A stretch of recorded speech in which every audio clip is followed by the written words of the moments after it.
Welcome everyone to another edition of I Dated Who. My name is Elmira. I am your host. Over here, we share stories of dates from our previous life, and the purpose is to state the lessons. Today, I want to tell you about the guy I met at a protest. Yes, I met a guy at a protest. I believe, just to give you a guesstimate around the date, because I don't have the exact. I believe this was around 2017 or 2018.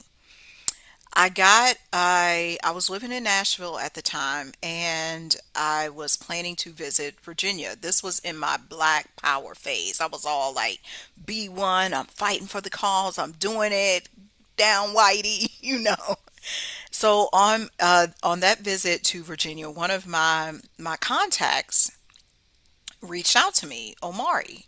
He does a lot of activism in the Richmond, Virginia area, and he reached out to me and was like, Elmira, would you like to join us? We're going to be protesting this. I can't remember exactly what it was. I know the police were involved. They were trying to open up some type of museum or something. I was out there. I wish I had if I can find a picture of it, which I did a couple of months ago locate a picture. I'm gonna locate that picture on Facebook and insert it in this video. But we were out there protesting because that's kind of giving you the backdrop of this. A friend I knew from a colleague invited me, and I said, "Yeah, I'll go there." I was all about the protest at that time. And then there was a couple of other people out there with us. One of the guys' name was Keith. And of course, during the events, we're preparing the signs. We got to drive over to the location. Me and him are getting acquainted. I was like, okay, this guy sounds kind of cool. And I distinctly recall after the actual protest, Keith was the one who confronted the police. Like he was in a verbal battle with the police. We also were interviewed by one of the news outlets. All of us were interviewed by the news outlets, all three of us. And I'm just listening and I'm like, okay, he sounds like somebody I would be interested in meeting because again, I had not completely healed my desire to date someone similar to my father who was just so rigid, disciplined. I'm going to fight against something. I'm going to go for it. I'm going to go for it. Needless to say, Keith and I started talking long distance. It began there when I made that visit to Richmond, Virginia, and continued when I traveled back home to Nashville. Let me reel it back a little bit because not too long before that, I had a meeting with one of my friends. She helps you write out your vision list for the type of man that you want and all this stuff. I had met with her. This girl's name is Kenyatta, and we had wrote out a basic list. It was just, okay, I want a man who is kind, compassionate. It did not have a whole lot of details. It was like six things on them. And Keith fit the bill. But I'm gonna return back to this too because sometimes you cannot write when you're looking for a solid, conscious partner. And by conscious, I don't mean, oh, they just had a protest. I mean somebody who connects with you on a soul level. You cannot be basic in your description because so many of us will write, oh, I want a God fearing man. I want a God fearing woman. That could be anybody. No, you got to be detailed. I want a God fearing man who enjoys going to seafood restaurants. He loves and hugs his mothers. You see how detailed that is. You got to be detailed about this thing. But because I was detailed, this is what I got. Let's go back to the story. Mind you, we're communicating long distance. I'm just getting so enthralled with him, so infatuated by him. I'm like, yes, this is my new man. I'm all like, yes, this is it. Because we're talking on the phone for hours and all of that. So I made it. I used to travel back home to Virginia pretty often at that time. I don't anymore. I went back home on another trip and me and him met up. We went, this is when I knew it wasn't a good idea, but I still didn't quit on him. We decided to go to this place called the Shake Shop. It's located in Sandston, Virginia. They have like burgers, fries, ice cream, milkshakes, of course. It's called the Shake Shop. We meet there, and I'm like, okay, this is going to be great. We've been talking long distance. We finally get to hang out in person. Number one, when I saw him again, I was still attracted, but then I was like, what is he wearing? He looks like a bum. Like, why is he wearing this? I don't be dressing like that. But, the stuff that goes on in the back of your mind. But this is what got me. Because of course he paid for our food. And then he was afraid to take the change from the white lady who was the cashier who served us. And I'm like, this is strange. I didn't say anything about it, but I noticed.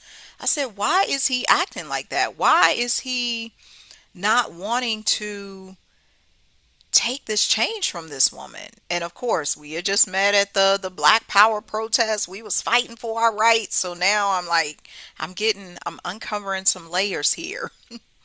And this didn't necessarily happen that night, but as we started to communicate more, I understood that he knew my in-laws. He grew up next to them. And by in-laws, I mean my sister-in-law. My brother married a white woman. And so this guy Keith knew them. He grew up with them. So he started to tell me stories of things they would do to him when they were growing up, names they would call him, all of this stuff. So now I'm getting more intel about their family. I'm like, oh, this explains a lot. This explains why they banished her, my sister-in-law, when she started dating my brother. Y'all know what goes on in these interracial relationships sometimes. Not all the times, but sometimes. But Keith is just giving me insight. I'm like, well, maybe this is one of the reasons I'm dating him. I'm just listening. But I also got my spidey senses on there. As I learned more about Keith, I saw that he was super critical. One of the things he told me is, and mind you, this guy had never owned a business, never did anything like that. Smart, but he never did anything like that. And at the time, I had been running my massage business for many years in 2 states. Oh, Elmira, you should do this. You should do it this way. Your video isn't this enough. You should do it this way. Say this. Present it like this. I saw your Facebook post and it went like this. And I recommend. I'm like, who is he? He ain't my business coach. What's going on here? This is so weird. But this was another highlight. Let me give you another highlight. We were talking on the phone one night. I distinctly remember because I was still in that basement apartment on Crestfield Drive in Bradford Hills. And I'm in my chair. This is late at night, close to 11 or midnight, talking to him. But at one point, his voice and his persona switches.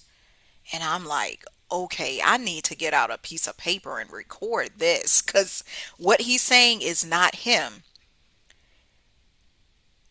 He was channeling source and I was channeling source as well. How did I know it was source? God. I knew it because he started speaking in a different timbre, a different rhythm. And I asked him, he was saying things like, we are trees, referring to humans as trees. I said, oh, this is so intriguing. You know me, my mind, I'm all into all spiritual, all things unseen. And now I got this guy, this black power guy who didn't want to accept the change from the white woman. And I'm like, what's going on here? And then to further solidify that this was not him, I said, I got to ask an important question. I had to ask him about white people and black people. And the way he responded, I knew it wasn't Keith. Because Keith would have said something against whites, against Caucasians. This source did not. Source basically said, we are all equal, we are all one, we are all this. I mean, this conversation with Source channeling continued for about an hour. Said a lot of stuff about how we got here, how we were created, and eventually he snapped out of it. And I asked him the next day, because mind you, I was scribbling down every little thing that Source said. I could hardly sleep that night, and I was still working at the massage bar, which is they no longer have it, but it's a spot where you can get a short chair massage or foot massage at the airport. I had to go in there the next day, and I said, "Oh my gosh, I got to call Keith and tell him what happened last night, because I don't even know if he was awake, because he was channeling, I was channeling, we was channeling."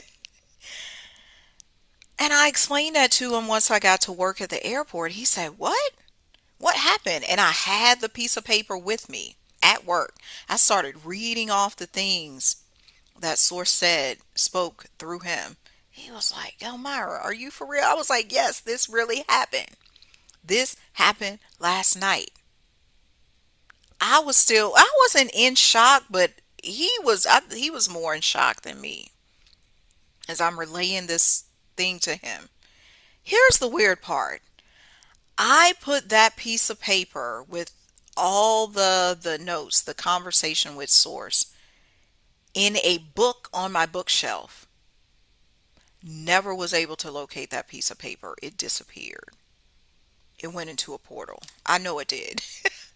Because I stayed at that apartment about 4 to 5 more years. I would search for the piece of paper because I wanted to read exactly what it says. What I'm telling you here is what I can recall. But there was so much more to this channeling, and I knew it wasn't him. It wasn't him. But through that, I was able to learn of my spiritual gifts. I was able to learn that Source will use anybody, even if it's a person that may not be in my life for a long time, to communicate a message, because that was an important message even I needed to hear, because at that time I was still in this phase of, I don't like white people. They did all this stuff to us in history. They did all this stuff to my ancestors, even my direct grandparents, my mom, my dad. I was just like, I don't like them. I don't want to touch them. I'm a massage therapist. I don't want to touch them. I ain't go as far as Keith with not the, because I still had clients and all that, but there was anger and hurt in my heart. And hearing that conversation started to open up some things within me. It also made me realize who this guy Keith really was. There was a point in time with him I was thinking I wanted to marry him. I'm like, now I look back, I'm like, what were you thinking, Elmira? How was you going to marry? Because to be technical, he was homeless. He was still staying with his parents. As I mentioned, he was super critical. He didn't have a full-time job. He was telling me, oh, that's the other thing. See, the memories are flowing back. I would have conversations with him, and there's nothing wrong with this because there was a period in my life 3 years ago I did have to donate plasma, but he was consistently donating plasma at the bank. Like, he would call me on our long distance phone calls. He would call me from the blood bank. Oh, I'm here today. I'm doing this. Da da da. I'm like, where are you? Oh, I'm at the da da da da da da da da. That was his regular income, which, again, nothing wrong with that, because if that's where you are, that's where you are. But I'll tell you this, because something else just came to me. He was saying, what should be the name of he wanted to start some type of nonprofit, and I gave him the name Zion. And again, I eventually distanced myself from him, broke up with him. But one of the things I heard after that breakup was that he named his organization Noise, which is Zion backwards. So he got a lot from me. Yeah, it be a lot in these relationships where you will give a lot but may not get as much in return. And I'll tell you, I have not been able to locate that guy. It's like he fell off the face of the earth. We're in totally two different timelines. I even recently, about 5 months ago, earlier this year, asked the guy Omari, who's the one who invited me to the protest. I said, "Have you heard from Keith?" He's like, "No, I haven't heard from him since that day." So this makes me think, was Keith real? Y'all gotta, this is I dated who? Maybe I was dating a ghost. Maybe I was dating one of God's angels. Who knows? Like anything is possible in this world because it's like after hearing about him and that what he named his organization, I never heard from him again or anybody. Like just to give you some details. I looked him up on Facebook, can't find him. I have an old email address, can't locate that. I asked Omari. Nobody has seen this man or heard this man. And it's a good thing because I'm not trying to get in touch with him or resurface him, but doesn't it make you wonder? Have you ever had a situation like that? Have you ever dated someone and you had an experience like that where you channeled source or something strange happened? You saw a ghost or just anything. I don't know. It could be, y'all tell me. Write it in the comments. Or after you distance yourself, you walk away, you can't find them no more. It's like they disappeared off the face of the earth. And that could very well be because I don't think he died. But a lot of this is when you make a decision, you break up with a person or you break up with an ideal, that person will not cross your path anymore because there's no reason for him to cross my path. I don't believe that anymore. Now I'm all about oneness, love. I'm all about white people. Yes, I recognize the history. Yes, I recognize the history of police brutality, but I'm no longer of this knowledge that the world propaganda tries to pit us against each other all the time along the lines of race, along the lines of gender, along the lines of country origin, along the lines of rich versus poor. You call it. The truth is in the middle. Love is in the middle. And that's why we're dating in the first place, to cultivate love. That no longer serves me. I am so thankful. And now the next time I made a list, I ain't make no short list, no basic list. I made a detailed list. And I was able to attract my detailed list. That's another lesson. When you're looking for somebody, a man, a woman, make a detailed list of what you truly want in your heart. And it's not just all about the red flags or what you don't desire. What right on there what you do desire. If you enjoy laughter and you enjoy dark humor, put that on there. Don't Jay, oh I want to laugh, but now you're going to meet someone who likes to laugh at kitty jokes or Adam Sandler, but what you really want is somebody with dark humor. Put what you want specifically on there. You want someone who loves live bands like Earth, Wind, and Fire. Put the specific band. Don't just say, "Oh, I want to date someone who likes live music." You're gonna meet any live music. They could like Black Sabbath, but that ain't what you want. You might want New Edition, like's on my shirt. Right, that you can go to the New Edition concert with them. If you like to dance, right on there. I want a partner I can dance salsa with. Be specific. Don't just say, I want someone who dances. No, what kind of dance? Is it country line dancing? Is it all kinds of dance? Right? Be specific because the universe answers your specific prayer. You are the creator. You are co-creating with God. But if you gonna co-create some basic stuff, that's what you're gonna get. You're gonna get basic and then you're gonna be complaining like me. I'm so glad I got hip and wise before too much time went by. Cause y'all, I could have married that man. For what? Don't you look back over your life as I look back over my life? You could have married somebody or been dating somebody long term who was just no good for you. This guy was no good for me long term. Glad and grateful I figured it out. And I figured it out before it went too far. Okay, that is our story for today. Chime in with your feedback, your answers, your questions, whatever. Also, do you have a dating story to tell? Because I want to get some people on here and interview you. Because this is I Dated Who. We're learning our lessons, we're healing, and we're growing together. Until next time, I will see you then.